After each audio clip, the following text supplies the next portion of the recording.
করে সামনে এগিয়ে যেতেই আমার সামনে ওই বাঁকানো স্থানে পড়ল আরেকটি ফটক। এই ফটকটি পার হলেই আপনি পৌঁছে যাবেন সেই ম্যাজিক্যাল রাস্তায়, যার কথা একটু আগে আপনাদের জানিয়েছি।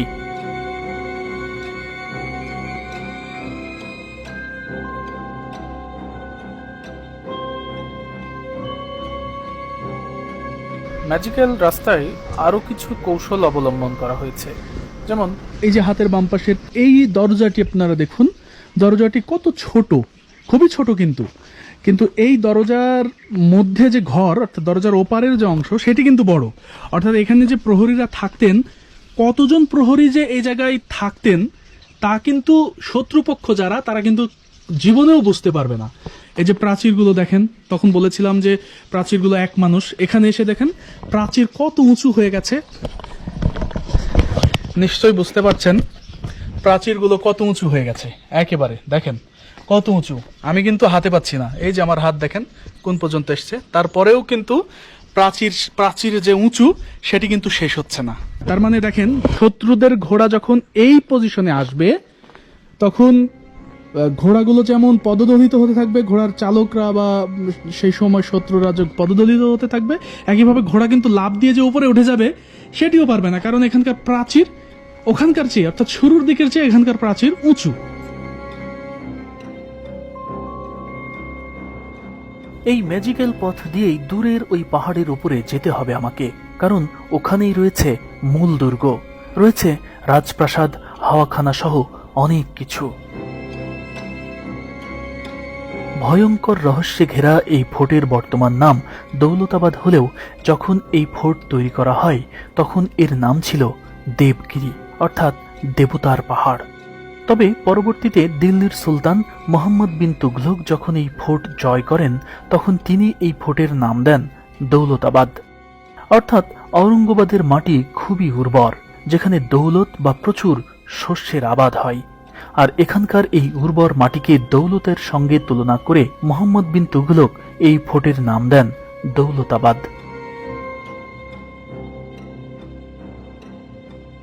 ম্যাজিক্যাল রাস্তা ধরে সামনে এগিয়ে যেতেই আপনাদের চোখে পড়বে কমলা রঙের একটি মিনার। মিনারটির নাম চাঁদ মিনার। ভারতের সবচেয়ে উঁচু মিনার কুতুবউদ্দিন আইবেকের কুতুব মিনার, যা আমি আগের একটি ভিডিওতে দেখিয়েছি। সেই কুতুব মিনারের উচ্চতা ৭৩ মিটার, আর এই চাঁদ মিনারের উচ্চতা ৬৩ মিটার। বিশাল এই মিনারের শীর্ষে পৌঁছাতে গেলে ২৩০টি সিঁড়ি পার করতে হয়, তবে বর্তমানে এই মিনারে ওঠার অনুমতি নেই। চাঁদ মিনারের এই রাস্তা ধরেই যেতে হবে মূল দুর্গে।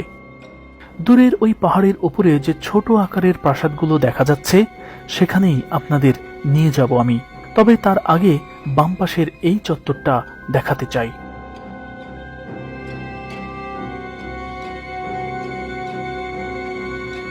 আমি এখন দাঁড়িয়ে রয়েছি এই ফোর্টের এমন একটি জায়গায়, আমার কাছে মনে হচ্ছে এটি একটি পুকুর, কারণ পুকুর বা আধুনিক যে সুইমিং পুল বলতে যা বুঝি সেরকম, কিন্তু লেখা নেই আসলে এখানে যে এটা কি লেখা নেই, যে কারণে এইটার বিষয়ে আমি সঠিক কোনো তথ্য দিতে পারছি না।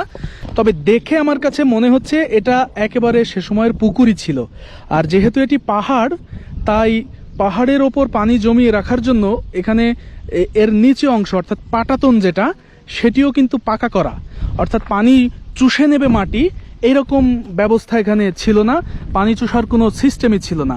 আর এখানে এই পুকুর ঘাটে বা পুকুরে নামার জন্য এখানে মানে সিঁড়ি রয়েছে, ওই যে ওই ধারে ওইটা লম্বা দুইটা সিঁড়ি, তারপরে ওই যে ওখানে দুইটা সিঁড়ি আছে, এরকম সিঁড়ি আছে।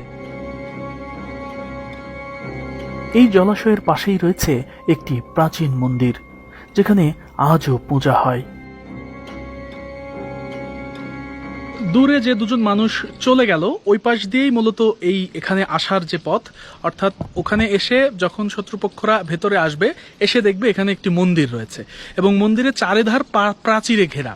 তখন একমাত্র দরজা এখানে আছে যেটি হচ্ছে এই পাশটা, এই পাশে যদি চলে আসে তাহলে কিন্তু শত্রুরা আবার বের হয়ে যাবে, অর্থাৎ ফোর্টে তো ঢুকতে পারবেই না, উল্টো বের হয়ে যাবে। তার মানে কি? তার মানে শত্রু অর্ধেক হয়ে গেল, শক্তি কমে গেল।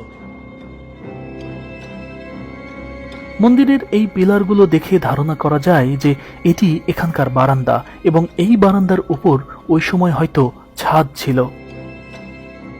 তবে মন্দিরের এই সামনের খোলা অংশ ওই সময়ও খোলাই ছিল, এবং যাদব রাজাদের আমলে এখানে পূজা কেন্দ্রিক নানান উৎসব হতো। মন্দির চত্বর থেকে বের হয়ে সামনে এগিয়ে যেতেই দূর থেকেই দেখতে পেলাম মূল প্রাসাদের প্রধান ফটক। এই গেটের নাম কালাকোট।